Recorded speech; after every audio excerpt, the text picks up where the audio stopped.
Hello, my name is Most Wanted, and this is my version of Direwolf 20's mobile mining wells. Instead of using mining robots that require diamond picks, we're using a much cheaper block breaker and deployer setup. Also, there's no computer here, it's all automated with state cells and wireless transmitters and receivers. The materials moved around the machine via routers, and then items are outputted through a tesseract. The same tesseract is also bringing in batteries for the Bluetricity. So just to get a little bit more in depth, of course we've got an energy tesseract that outputs to the mining wells. The deployer deploys the mining wells via a redstone pulse. The mining well runs its cycle and outputs into the deployers. The router is set up to extract from the deployers. I gave it a speed boost. I did not set it up to pull full stacks, although I probably should. And I have it set up to eject out the side into a relay. And a relay acts just like a chest when it comes to things like the router. It sees that it can output into it. Anything that's outputted into a relay automatically gets pushed through, and it gets pushed through into this tesseract. Same goes for the Bluetricity batteries. When they come through the tesseract, this relay acts like a chest, and it pushes it into the pneumatic tube network and into the battery box.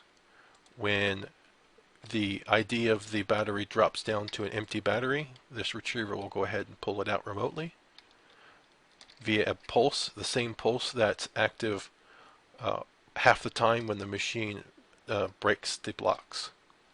It also pulses the retriever, which is kind of cool. And then of course that comes down and goes into the same relay that inputs into the item tesseract. Now the other side of the machine is just block breakers that break the blocks and then bring it around into the second router. There's nothing special about the second router, it's just set up to insert anywhere and only to visit deployers, because we don't want it to send it straight to the other router. We want to make sure it only deploys into the deployers. At the top here we've got a pair of inch motors. Nothing special about inch motors. Although I did set it up regardless of its position, it will receive Bluetricity. Bluetricity comes from the battery into this motor, and then Bluetricity can come out of a motor into a second one. So I have it in this position, it's receiving Bluetricity. Also in this position, it's available to get the redstone pulse, so I can use a single transmitter to move. I just pulse this receiver twice, regardless of which position. It's going to come around here and push the motor forward, and then while the motor's forward, it's going to push the machine forward. So regardless of what position, it's going to be able to get the same pulse from the same receiver, and then it's also going to get Bluetricity regardless of what position it's in. So that allows the machine to move faster without worrying about the moving motor running out of Bluetricity. Now, I'm not using a computer for this, I'm just using generic state cells. For me, they're easier to program.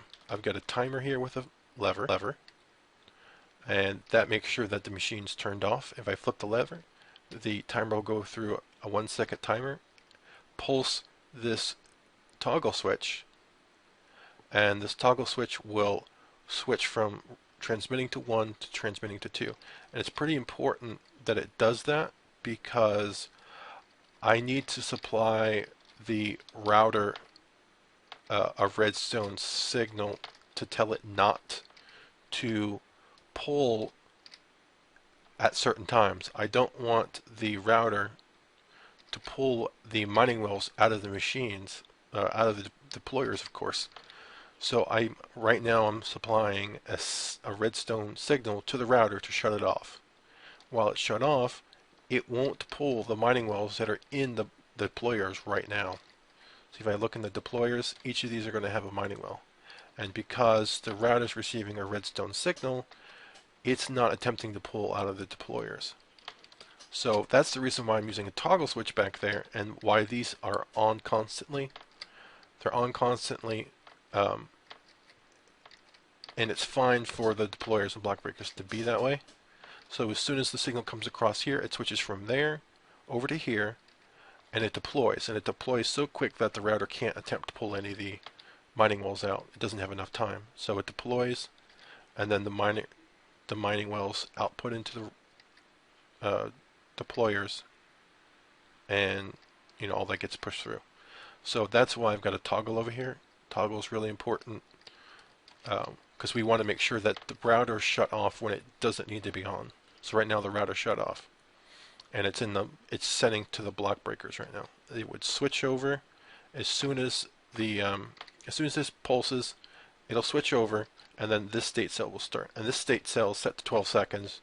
Gives it plenty enough time to hit the 3 or 4 blocks to bedrock, and the time that it takes the router to pull out of the deployers. And you want to make sure you give enough time for the mining wells to stop, the block breakers to break them, and before you break the mining wells, you want to make sure that you've given plenty of time for the mining wells to complete and for the deployers to shovel everything through the router. Because if you block break, you basically instantly turn off the router, so stuff will stop moving out of the deployers. Hope that makes sense. So at the end of that 12 seconds, this state cell fires off, and it pushes it back to the 1 position, and starts the second state cell. And this state cell is purely 8 seconds. It's just enough time for when the block breaker breaks the blocks, it's enough time for the mining wells to come around the machine and move into the router. Of course, if you make the machine longer with more mining wells, you're going to need more time. That's something you just have to tweak yourself, along with this one, depending on how high up you are and the time it takes for the mining wells to mine down to bedrock.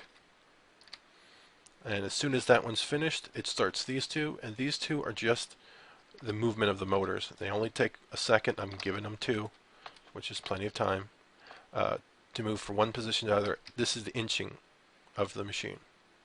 As soon as the inching is done, it comes back around, and there's another 1 second wait time while it pulses. So let me go ahead and start it. Bam, we just switched over. We're deployed the mining wells. The mining wells are mining into the deployers. Everything for the deployer is moving into the router. And as soon as this quits, okay, and now we've broken the mining wells. The mining wells are coming around.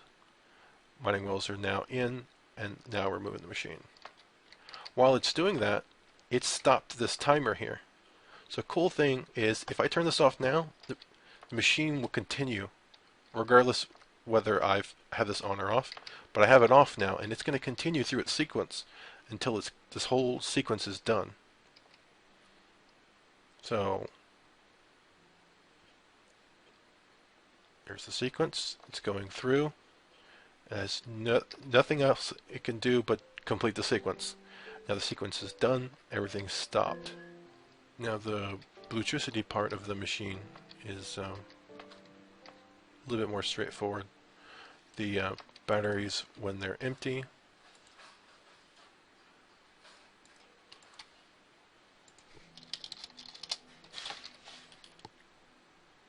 grab a couple empty batteries here. Okay, so batteries, when they're empty, on the next pulse will get pushed out. Let me turn this on real quick so you can see that happen.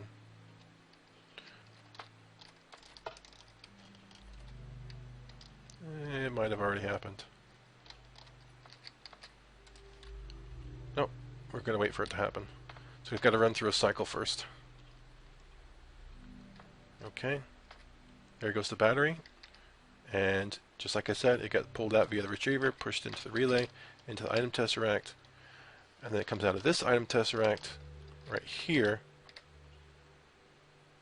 and there's some ore here. So this tesseract does two things. It handles your output, and it also handles your batteries. So the tesseract outputs the relay, relay pushes into the network of tubes, and then the filter will grab any batteries that come through full or empty and push it into the battery box. Any items that aren't a battery come through and hit the nearest chest. Of course, you can have a filter network or a router network with barrels or however you want to sort your material, but the important part of the setup is that we are charging the battery when it comes through, and then when it's charged and needed, the retriever will pulse and bring it through and back into the tesseract.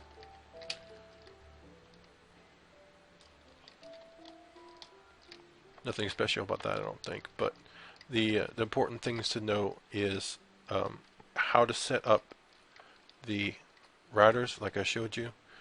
Make sure you're extracting this one on this one. Make sure you're ejecting in the right direction, and you'll be fine there. Make sure you're turning off the router after you've broken the blocks. And then this one, you're making sure you're only deploying, or you're only outputting into deployers and not into the router, it's the other router. As far as the materials needed, I don't think we've got maybe but 50 frames in this entire setup. So, not too many. 3 wireless receivers, 4 wireless transmitters. This only has 6 mining wells, so 6 mining wells, 6 deployers, 6 block breakers. We've got 2 energy tesseracts, 2 item tesseracts, 2 routers, probably about 15 pieces of red wire, you know, a couple more in the jacketed variety. You've got 2 blue batteries, Bluetricity batteries, one here, one in the in your sorting area. You've got 2 retrievers, one here, one there. You've got 2, actually 3 relays, and you know, a couple pieces of energy conduit, and then of course the state cell setup. You've got this timer, you've got a toggle, you've got, let's see, 1, 2, 3, 4 state cells, and a bit more red wire here, lever, and over here, you know, whatever your sorting system's going to end up being, and then of course a decent station of Bluetricity batteries. That really doesn't necessarily have to be this big, but it needs to be big enough to charge the batteries. Probably 6 solar panels would be fine. Might be a bit overkill. And then whatever Bluetricity wiring you need to get the panels hooked up to your battery. Oh, I've got a second timer here for the retriever is pretty important, I guess. and the only filter in the machine is set up to just to filter out stuff going through the network. So I don't think it's horribly high input, you know, high materials. Of course, you've got room here to work with. I mean, I don't have any extra frames here. Everything that's here is required, but you could still probably put a portal up here. If you wanted to get to the machine, you've got room to put a portal up here. You've got room for a chunk loader, no problem. Put chunk loader and portals, and it will fit perfectly fine. Can't think of anything else you want to add other than just more real estate, more frames for more mining wells. Short of that, you know, you'd have to have 3 blocks wide here for every mining well that you add on to it as you stretch it out.